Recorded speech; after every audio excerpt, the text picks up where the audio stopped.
ये जो संसार है, आप इस प्रकार सोच सकते हैं कि अनेक प्रकार की कंपनी है। Tiger company, monkey company, fish company, ठीक है नहीं? तो डिफरेंट कंपनी है। और मनुष्य शरीर जो है एक प्रकार की एजुकेशनल इंस्टीट्यूशन है। जीवात्मा ये एजुकेशनल इंस्टीट्यूशन में, इसलिए आप देखेंगे मनुष्य सोसाइटी में ही एजुकेशन का व्यवस्था है। एनिमल सोसाइटी में एजुकेशन की व्यवस्था नहीं है। तो एजुकेशन हम कब तक लेते हैं? जब तक जॉब नहीं मिलता है। ओके कंपनी में काम करने के लिए हम क्या करते हैं? एजुकेशन लेते हैं। एक बार काम मिल गया, पढ़ाई करते हैं? नहीं करते हैं, ठीक नहीं?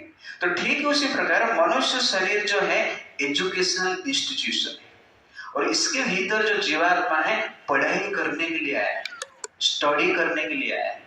एक बार पढ़ाई खत्म तो कंपनी में जॉब करना पड़ेगा।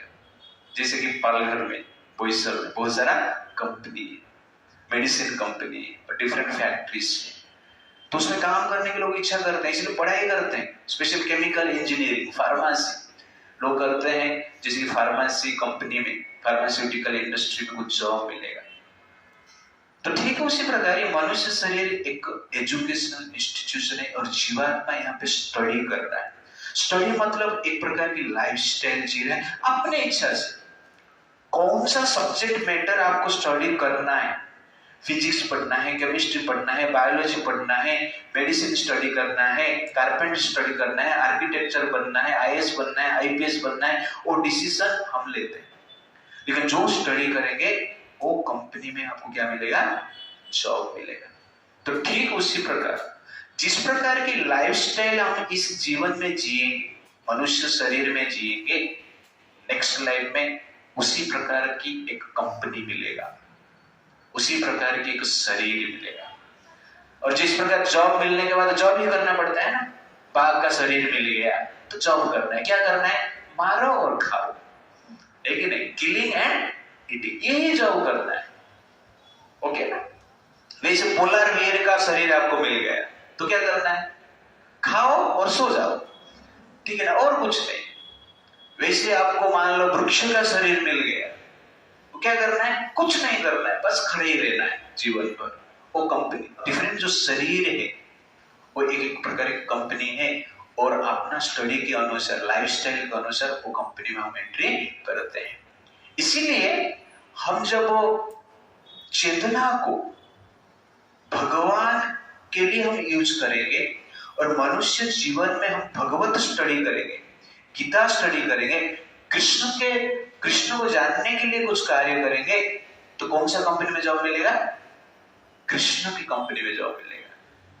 देवता जैसे हम जिएंगे, देवताओं के लिए जिएंगे, तो हमें देवलोक में जॉब मिलेगा, तो देव शरीर मिलेगा। और पशु जैसे जिएंगे तो पशु शरीर मिलेगा, और मनुष्य जैसे जिएंगे तो मनुष्य शरीर मिलेगा।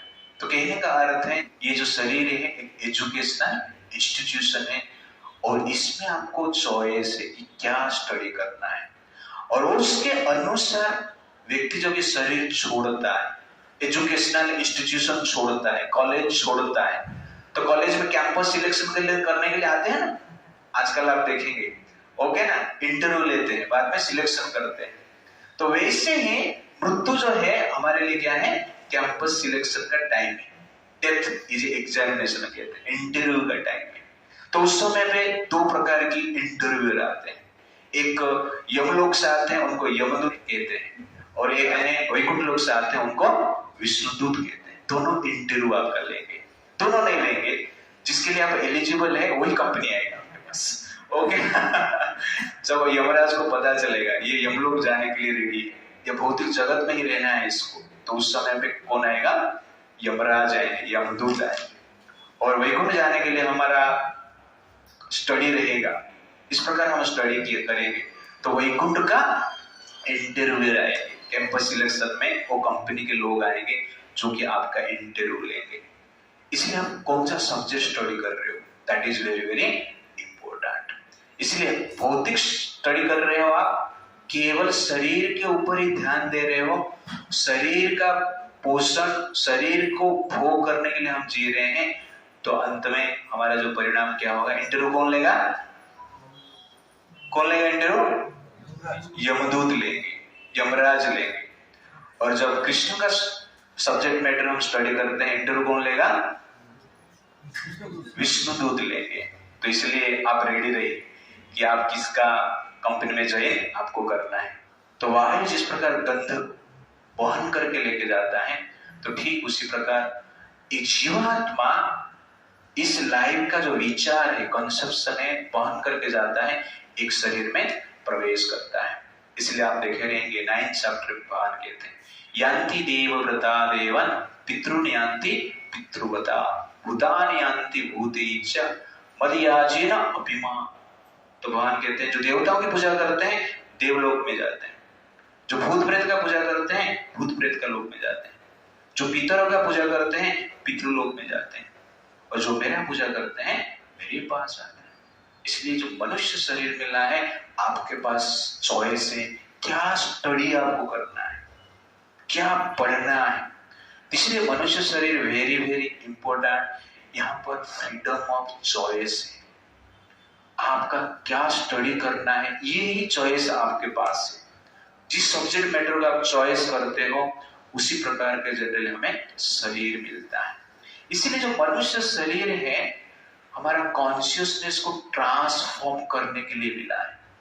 तो human form is given to transform our consciousness, not to transform our house, not to transform our handset, not to transform our transport system।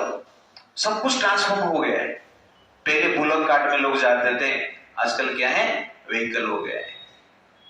पहले लोग जैसे धोती कुर्ता पहनते थे, आजकल क्या है? जींस पहनने लगे। ओके ना? पहले लोग पेपर पे लिखते थे, आजकल क्या है? स्मार्टफोन है, डिजिटल एज है। तो सब कुछ ट्रांसफॉर्म हमने कर दिया, लेकिन चेतना को भी ट्रांसफॉर्म नहीं किया। पहले भी लस्ट था, अभी भी लस्ट है। पहले भी ग्रीड था, अभी भी ग्रीड है। पहले भी क्रोध था, अभी भी क्रोध है। पहले भी अहंकार था, अभी भी ज्यादा अहंकार है। तो ट्रांसफॉर्म नहीं हुआ है।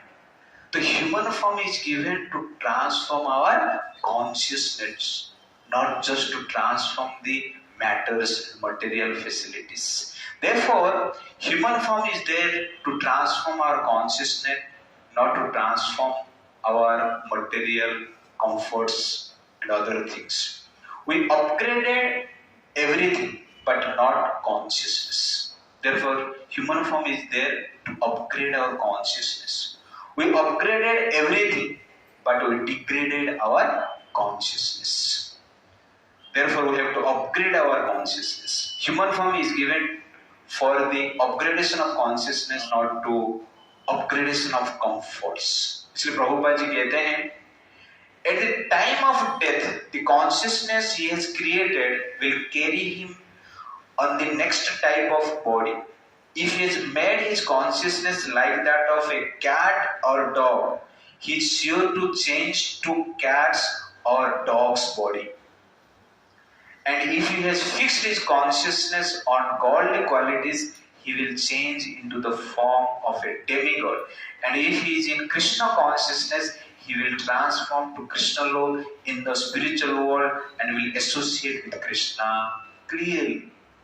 मनुष्य जीवन में कुत्ते बिल्ली जैसे जिएंगे, तो नेक्स्ट टाइम कुत्ते बिल्ली के कंपनी में जॉब मिलेगा। ओके, मनुष्य जीवन में देवता जैसे जिएंगे तो देवलोक में जाएंगे, और कृष्ण के लिए जिएंगे तो कृष्ण लोक में जाएंगे। पूरा क्लियर है।